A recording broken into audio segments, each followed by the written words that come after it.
and thank you for joining us. We are just a few days away from celebrating a new year, and now we can celebrate the selection of new leadership for our Fayetteville Police Department. I'd like to extend my appreciation first to our Human Resources Department led by Jerry Clipp, as well as Dr. Strauss from Developmental Associates for their support in facilitating this process, and to the Police Department and its leaders. In particular, I'd like to say to the staff of the Fayetteville Police Department, thank you. Throughout this entire process, you've been in my thoughts, and I'm very pleased to be able to make this selection and appointment today. Following an intense search process, I am indeed pleased to announce that the Fayetteville Police Department Assistant Chief Kimberly Braden has been selected as our next Chief of Police. We are truly fortunate to have identified exceptionally qualified candidates through the search, and making an internal hire exemplifies how well we cultivate and nurture talent from within. Chief-Select Braden has more than 26 years in law enforcement, with the Fayetteville Police Department starting his journey as an officer in 1996, with subsequent promotions in 2008, 2015, 2018, and 2019 before becoming an assistant chief overseeing the Field Operations Bureau. His work in a variety of units, his collective body of experience, education, philosophy, and approach to modern policing make him well prepared for taking on this next role in his career, and for leading the Fayetteville Police Department as chief of more than 605 members with a budget of more than $59 million. As we are the 6th largest city and the 9th largest state and the most powerful country in the history of the world, it is my pleasure to be able to introduce to you our next Chief of Police, Kimberly Braden.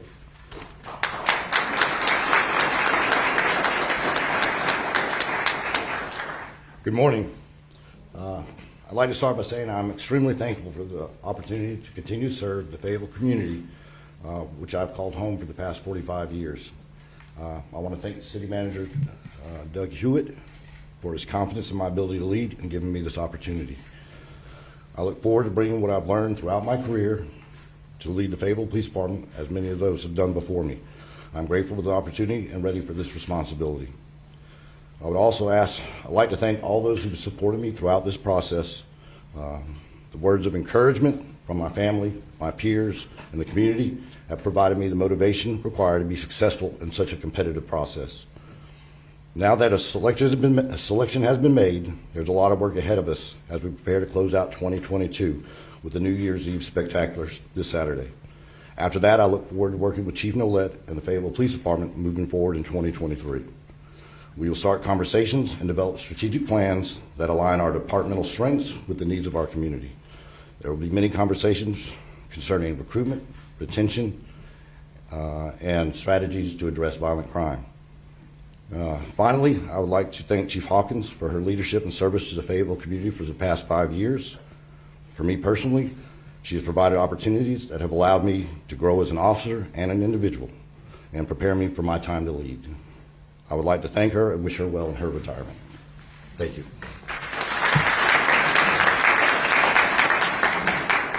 So, first of all, thank you for letting me come up and take just a slight moment to congratulate you and tell the community you should be proud.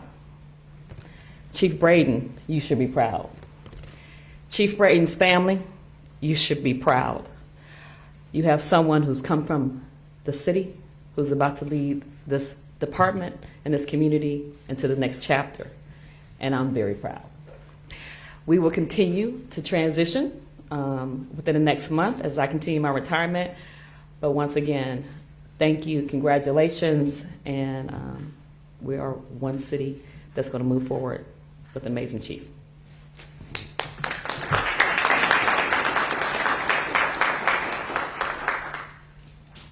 Any questions? Just like. Can you tell us your leadership style?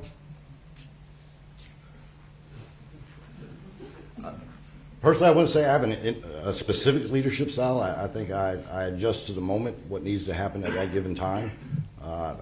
There's times when we can be diplomatic and we can take the time to figure out a problem together. And there's times in crisis situations where you have to be more authoritative in your approach to leadership. So I think it depends on the time and the situation and I adjust accordingly. Vision for the future, what do you want to see the department become?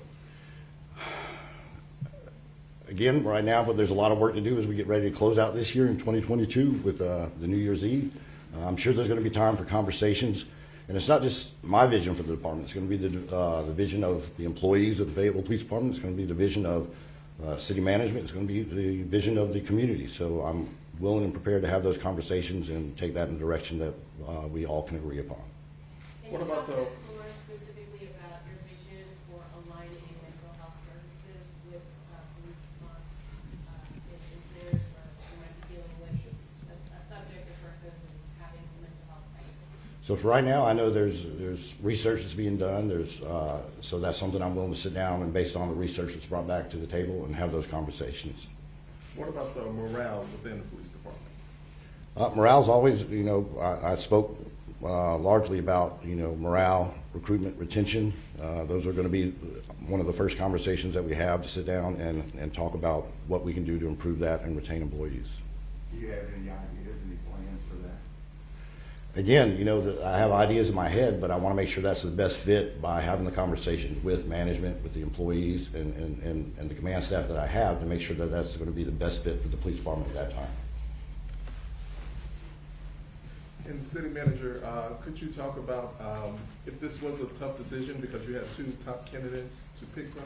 It's always a very difficult decision trying to pick someone who both reflects the needs of the organization and the community, but also someone who has the talent, skills, abilities, and the energy to be the police chief. I can tell you that having seen Chief Hawkins work, having worked with Chief Medlock, Chief Bergemine, and Chief McCarthy before that, it's not only about having ideas. One of the things that Chief Select Braden talked about during the interview process that was so appealing to me and to others was the fact that we may not necessarily be the strongest, we may not be the fastest, we may not be the smartest, but as chief, it is his ability, it is his requirement, as it was with Chief Hawkins, to bring all of those people together to be able to tackle the issues that we have afoot. We talked about a moment ago about mental health response. I wish we had an answer for that right now. I wish we had an answer for that as a community. I wish we had an answer for that as a country. But what I can tell you is that with the support of members of the Fayetteville City Council, many of whom who are here in the back of the room, members of the police department, and members of our larger community, we will continue to do what we've always done, which is to tackle that issue like we do every other. But one of the things that I will also say about the internal candidates is that they have a much shorter learning curve, smaller learning curve. And I look forward to already telling Chief Braden that yesterday in conversations, he has ideas. And some of those are being tempered because I want to make sure that I have an opportunity to vet those with him and members of the command staff as well. But when he talked about a strategic plan, that's exactly what we hope to do in 2023, which is to sit down and talk to all the members of the department again, talk to members of the community, talk to members of the city council, and come up with a community safety plan that reflects who we are as a community in 2023. It is amazing to me when I look back and think that at the beginning of this year, we would not have been able to stand in this room. We'd have all been maxed up if we would have had, seats would have been separated. And here we are again, maskless, talking about celebrating New Year's Eve with Tony this coming weekend. Think about how much we have changed in just 12 short months. So I would ask that you continue to pray for the police department, pray for the city, pray for our chief select, and give him and the members of the police department an opportunity to do what they've always done, which is to impress us and serve us. Take a few more questions, and then we will pause for some individual one-on-ones if members of the media would like those. Can you talk about your vision for tackling gun violence and the increase of homicide we've seen over the past year? So very, very quickly, we're evaluating specifically, domestic violence homicides that have occurred this year. We're taking a look at, what we could have done better, where there's, the previous instances where we could have intervened at an earlier time. So we're constantly looking and evaluating the violent crime that's occurring and finding out moving forward, what the best practices are and what we need to change in our response to those types of calls for service to improve and reduce those types of crime. It seems like we've been talking about ShotSpotter for a good while. Where do you stand on it? Well, ShotSpotter is far as I understand, it's approved by council, and we'll be moving forward with that. And as a police chief, I'll constantly evaluate the efficacy of that program and report back to council and to the manager on how that is working out as a program for the city of Fayetteville.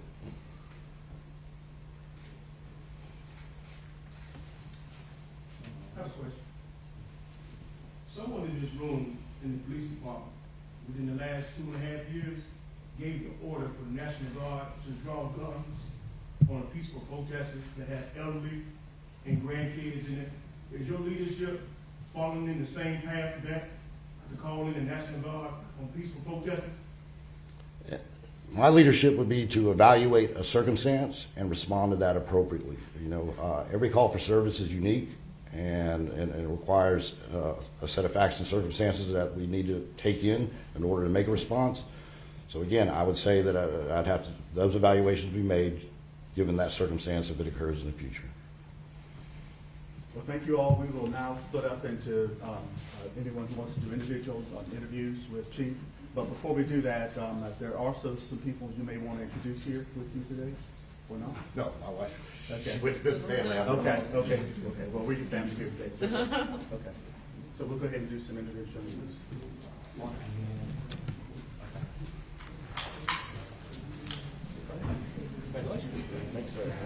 We'll use Fayetteville just as a background. Are you guys going to want to get any individual? Yes, sir.